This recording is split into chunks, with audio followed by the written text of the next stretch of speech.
Good morning, students. So today we are going to start a new chapter, that is chapter number 11, three-dimensional geometry. Okay. So in class 11 we have learned three-dimensional geometry, that is introduction to three-dimensional geometry, but in Cartesian methods only, right? Also in the previous chapter we have discussed vector algebra. So in this chapter, that is three-dimensional geometry, we will use vector algebra in three-dimensional geometry. Okay. So the first topic is direction, cosines and direction ratios of a line. So we have already discussed direction, cosines and also direction ratios, right? So what are direction, cosines and ratios? Let us take a directed line, and that line makes angle alpha, beta and gamma with respect to x-axis, y-axis and z-axis. Then this alpha, beta and gamma are called what? Direction angles. And cosine of these angles, that is cos alpha, cos beta and cos gamma, will be called direction cosines of the line. Okay. And direction ratios, what are they? In vector you have already got the scalar components are called what? Direction ratios. Here again the numbers that are proportional to direction cosines are called what? Direction ratios. Okay. So in case of direction cosines of a line, we will also indicate direction cosines by L, M and N, and direction ratios by A, B and C, as we have done in vector algebra. Okay students. So as I told you, direction ratios are what? They are the numbers proportional to the direction cosines. Also in vector algebra also we have discussed about it. Hence L is equals to A by lambda, M equals to B by lambda, and N is equals to C by lambda, where lambda belongs to any real numbers. Okay. Here L, M and N are what? Direction cosines, and A, B, C are direction ratios. Okay. Now another note I have given you related to direction cosines, and that is, we know L square plus M square plus N square is equals to 1. So if you get question where you are given to find direction cosines of a line, then how will you proceed? There is a rule. Okay. And what is that? That we are going to derive now. So from here you see L by A equals to 1 by lambda. From here again M by B equals to 1 by lambda, and also from here N by C equals to 1 by lambda. Hence L by A equals to M by B equals to N by C can be concluded. Okay.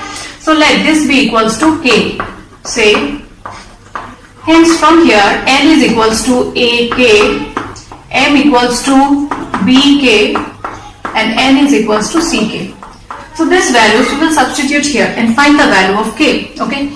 So implies AK whole square will be equals to A square K square plus B square K square plus C square K square equals to 1. So you can take K square common, hence you will get K square multiplied to A square plus B square plus C square is equals to 1.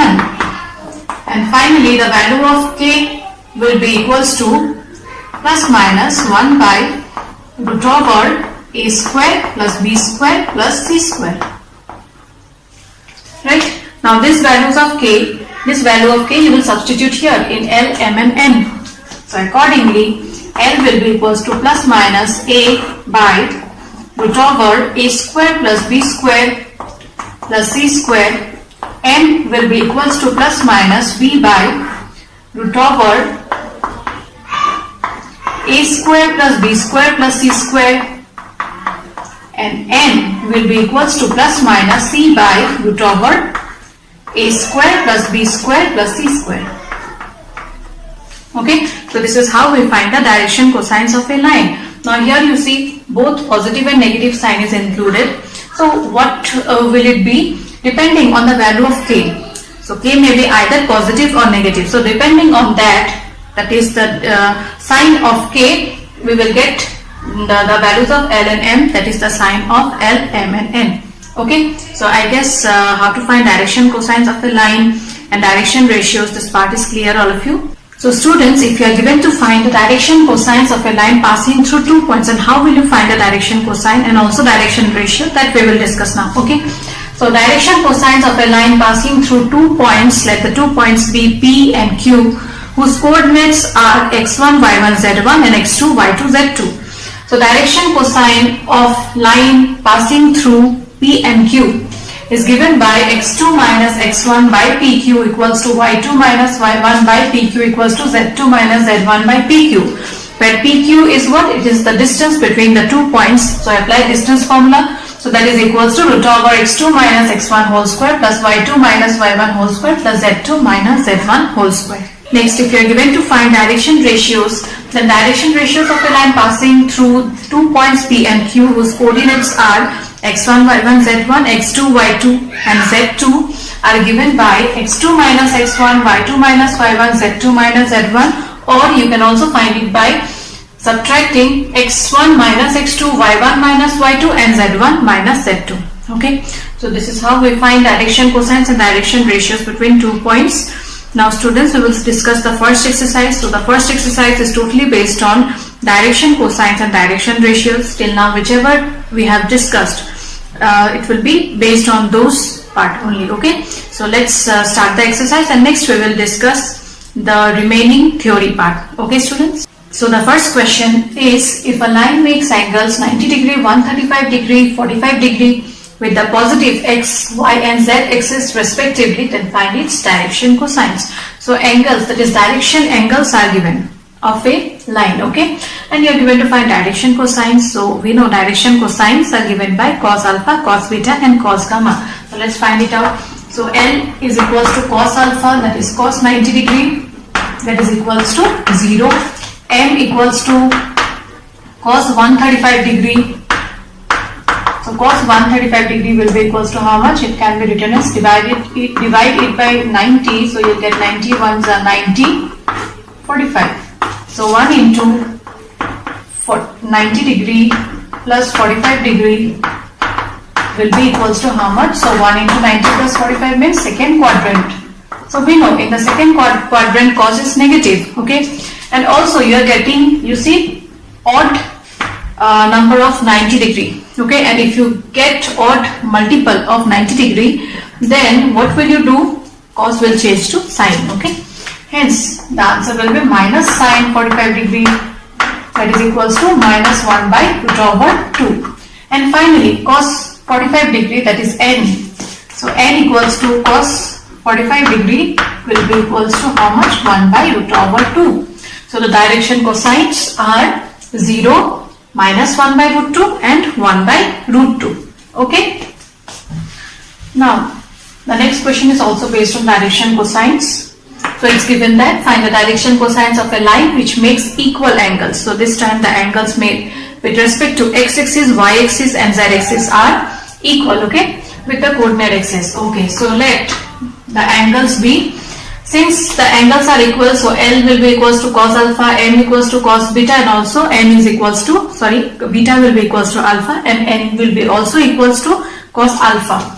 So L is equals to cos alpha here, M is equals to cos alpha again, and also N is equals to cos alpha. So we know L square plus M square plus N square equals to 1. So substitute the values.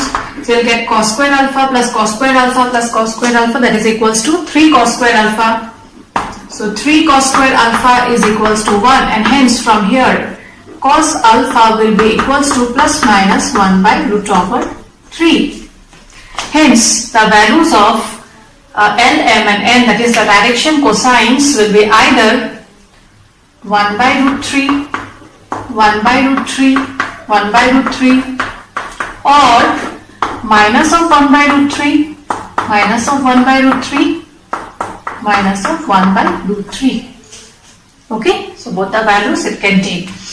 And the next question is, if a line has the direction ratios minus 18, 12 and minus 4, then what are its direction cosines?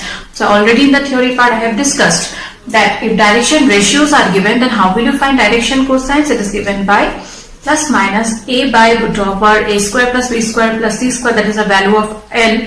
Next, accordingly M and N, you can find it out. Okay, now here you see, and also one thing students, I mentioned that both positive and negative values you will not take, it will depend on the value of that lambda.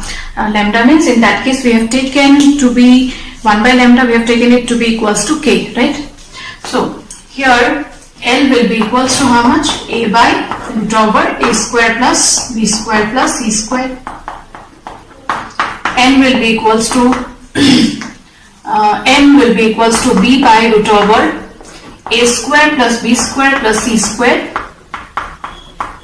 and n will be equals to c by root over a square plus b square plus c square, where a, b, c are the direction ratios whose values are given as minus 18, 12 and minus 4. So substitute it, and before that you find out the value of root over a square plus b square plus c square. Okay, so root over a square, that is minus 18 square plus 12 square plus minus 4 square will be equals to root over 18 square is 324 plus 12 square 144 plus 4 square 16. Add it up. So you get 4 plus 4 8, 8 6 14, carry 1, 1 2 3, 3 4 7, 7 plus 1 8, and 3 plus 1, that is equals to 4. So next we will find out the square root of 484. So square root of 484 will be equals to 2 2s are 4, 84, 2 2s are 4, 42 into 2. So the value of this is equals to 22. Now substitute the values here in L, M and N.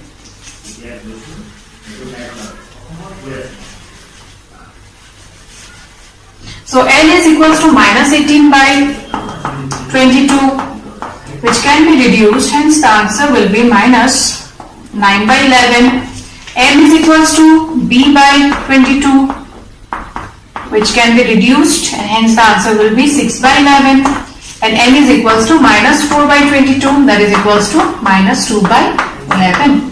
So these are the direction cosines when the direction ratios are given. Okay, so I hope up to this you have understood. Now in the next question you are given to show that the points, let this be A, this be B and this be C. Okay, so you are given to show that the points A, B and C are collinear. Collinear means they will lie on the same line. Okay, but here we will prove this with the help of direction ratios and direction cosine. So how will you proceed? So for that, what you will do is you will find the direction ratio of AB and BC and check whether they are proportional or not. Okay, if they are proportional, that means the lines AB and BC will be parallel. Okay, so let's find direction ratios of AB and BC first. So direction ratio of AB are, so how do you find that? X2 minus X1, Y2 minus Y1, Z2 minus Z1, or X1 minus X2, Y1 minus Y2, Z1 minus Z2. So I'll do it by applying X2 minus X1. So minus 1 minus 2 is equals to minus 3. Next minus 2 minus 3 will be minus 5, and 1 minus 4 will be minus 3. Similarly, direction ratios of BC are X2 minus X1, so 5 minus minus 1, that is equals to 6, 8 minus of minus 2, 10, 7 minus 1, that is equals to 6. So these are the direction ratios. Okay, next we will check whether they are proportional or not. So minus 3 by 6 will be equals to how much? Minus 1 by 2.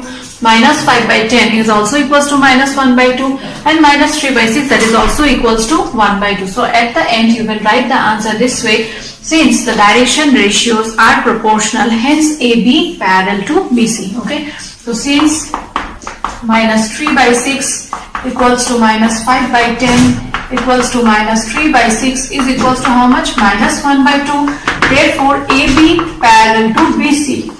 Okay, but you see one thing, AB and BC are having B as common point, right? And if B is the common point, then what can you conclude from there? We can conclude that A, B, C are lying on the same line. So after this you will write that, but B is the common point of both AB and BC, hence A, B and C are collinear. Okay, and the last question of this exercise is find the direction cosines of the sides of the triangle whose vertices are this. Okay, so vertices of a triangle are given, and you are given to find the direction cosines of each of the sides. Okay, so let this be the triangle whose vertices are A, B and C. So coordinates of A are 3, 5, minus 4, coordinates of B minus 1, 1 and 2, and coordinates of C are minus 5, 5 and minus 2. So you are given to find the direction cosines of each. And how do you find direction cosines? Just now we have done one question. Direction cosine is given by direction ratio divided by root over sum of the squares of the direction ratios, right? So you have to apply the same method for finding direction cosines of each of the sides. First of all, we will find direction ratios. So direction ratios of AB will be equals to how much? x2 minus x1 minus 1 minus 3 minus 4, 1 minus 5 minus 4 again, and 2 minus of minus 4 will be equals to 6. Next, root over minus 4 square 16 minus 4 square 16, 6 square 36. So root over 16 32, 32 plus 36, that is equals to 68.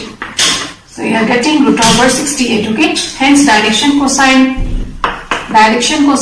of the side AB are, direction cosine of AB are minus 4 by root over 68, comma, minus 4 by root over 68 and 6 by root over 68.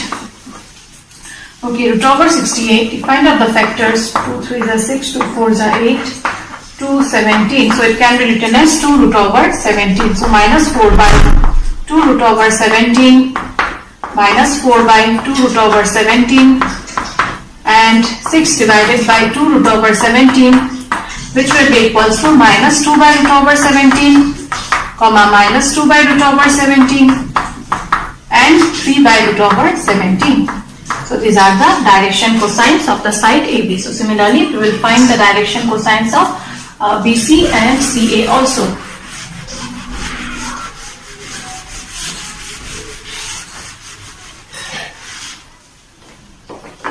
So the direction cosines of BC, so before finding that, you will find direction ratio. The direction ratios of the side BC are, again apply the rule x2 minus x1, so minus 5, minus of minus 1, that means plus 1, that is equals to minus 4. Next 5 minus 1, 4, minus 2 is equals to minus 4. So root over 4 square 16, 4 square 16 again plus 16, that is equals to root over 48. 48 factors are 2 2s are 4, 2 4s are 8, 2 1s are 2, 2 2s are 4, 2 6s are 12, 2 3s are 6. So 4 root over 3 is the value of root over 48. Hence the direction cosines of BC are minus 4 by 4 root over 3, comma, 4 by 4 root over 3, minus 4 by 4 root over 3, that is equals to 1 by root over 3, 1 by root over 3 and minus 1 by root over 3. Okay? So direction ratio of side BC equals to x2 minus x1 minus 5 minus 1, that is minus 5 plus 1, that is equals to minus 4. Okay. The coordinate of this will be minus 5, okay? So minus 5 minus 1, that is equals to minus 6, minus 2 that is equals to minus 4. Next we will find the square root of the sum of the squares of the direction ratios. So minus 4 square 16 plus 36 plus 16, that is again equals to root over 68, which is equals to, how much did we get? 2 root over 17. Hence the direction cosines of the side BC are minus 4 by 2 root over 17, minus 6 by 2 root over 17 and minus 4 by 2 root over 17. So on further simplification, you will get minus 2 by root over 17, minus 3 by root over 17 and also minus 2 by root over 17. So these are the direction cosines of the side BC, and lastly we will find the direction cosines of CA. Okay.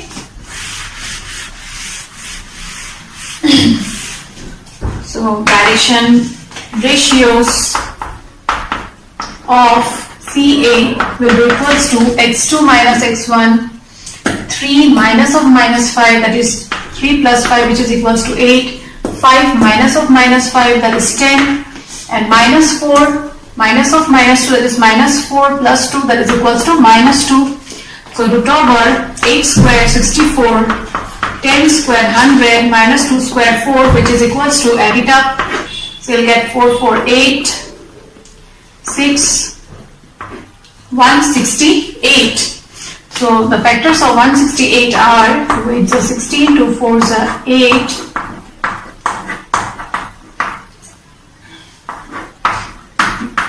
so I'll get 2 root over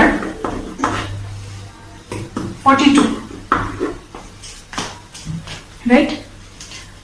So hence the direction cosines of the side CA are 8 by 2 root over 42, 10 by 2 root over 42, and minus 2 by 2 root over 42, which is equals to 4 by root over 42, 5 by root over 42, and minus 1 by root over 42.